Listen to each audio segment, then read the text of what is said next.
led to Resolution 275 being passed was the fact that in many African countries, LGBTI persons were criminalized and they were not tolerated, they were stigmatized, and a lot of that resulted in violations of their human rights, violence against them. Some lives were lost, people were arrested, and there was impunity. Resolution 275 of 2014 is the first resolution of the African Commission on Human and People's Rights on violence and human rights violations based on real or imputed sexual orientation and gender identity in Africa. To give an example of a country that has been successful in implementing some of the obligations of this resolution will be Mauritius. Recent times, we've seen Mauritius decriminalizing homosexuality or same-sex activities. And also we've seen examples of how they have set up a body and a law that will ensure that LGBT people or sexual minorities are not discriminated against. Well, look, I think in South Africa we've come quite far. I think the laws are generally in place except for rights relating to transgender and intersex people. And if you're saying that a person has to be heterosexual when they actually are more interested in people of the same sex, you're actually destroying them, undermining them. We do know that there are many people, many men in particular, on the continent who have to hide their sexual orientation. They have to get married to a woman to pretend that they are straight and that they're heteronormative. Beaucoup de pays ont quand même avancé sur cette question.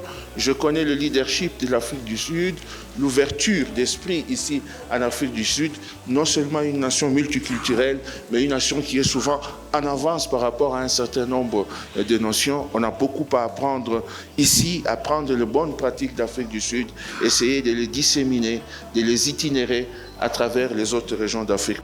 Cultural, social and religious norms play a vital role in the implementation of Section 275, because when we're discussing issues of allies and stakeholders, you find that most of the stakeholders that we have, for example, faith-based leaders or cultural leaders, are the ones that are resisting. We have learned this week that we can do more with regard to the Resolution 275, especially around domestication and popularization of the resolution.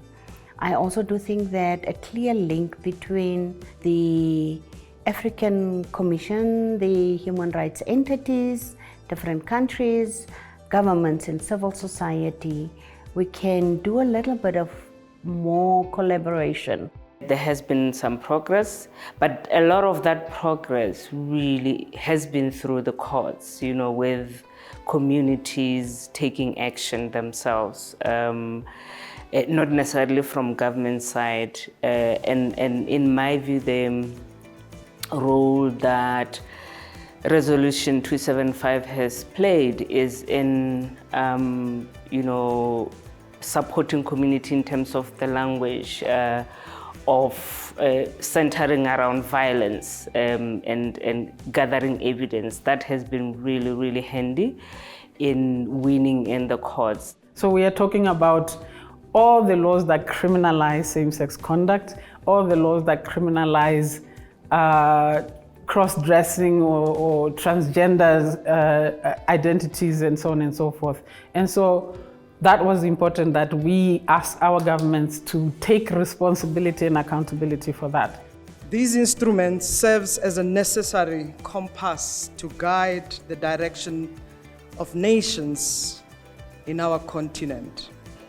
They take to protect, to advance fundamental human rights of all Africans from violence and discrimination on the basis of their sexual orientation, gender identity, as well as sex characteristics.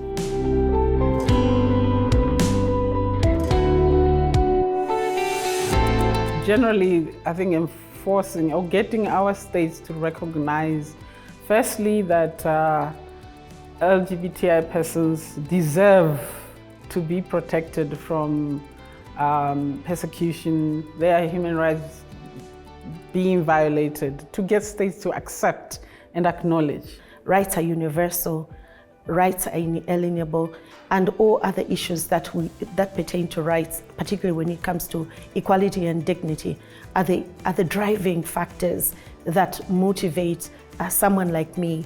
Human rights are universal, they apply to all human beings. We also need to ensure in the review process of a country's report, whether it's to the African Commission on Human and People's Rights, whether it's to the Human Rights Committees in Geneva, whether it's to the Human Rights Council with the Universal Periodic Review, that questions are asked about, well, there is this Resolution 275, what has your country done?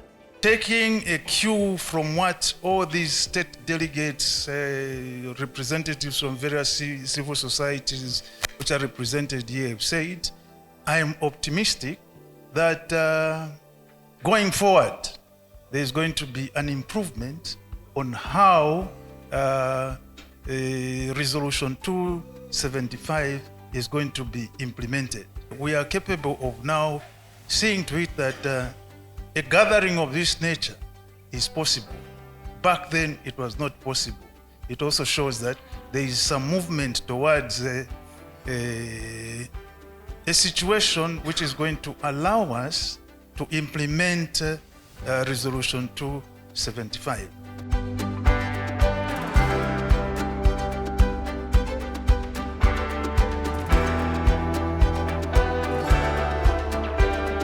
Activists should see government as their friend, not enemies, as some people that they can talk to, as people that they can work with to get these things done. I think also it's important for donors and funders to see that funding needs to be increased in this space. Things are changing. I think it must be seen as a long struggle, a struggle that is not going to be over in our lifetime. It's going to take much longer. And we need not to lose strength, lose our purpose. Civil society are very central, they're very key. 275 is very central to their work, particularly those that are working with LGBTI communities, because it's a blueprint that they can use to foster relationships, strengthen collaboration, but more importantly, to also raise awareness. Everybody is equal, whether you are the majority or the minority. By nature of your human rights and by nature of you as a human being, everybody is equal and should be equal in front of the law and in society. And nobody has the right to discriminate and stigmatize other people just on the basis of they're looking differently, or they act differently, or they choose differently to love.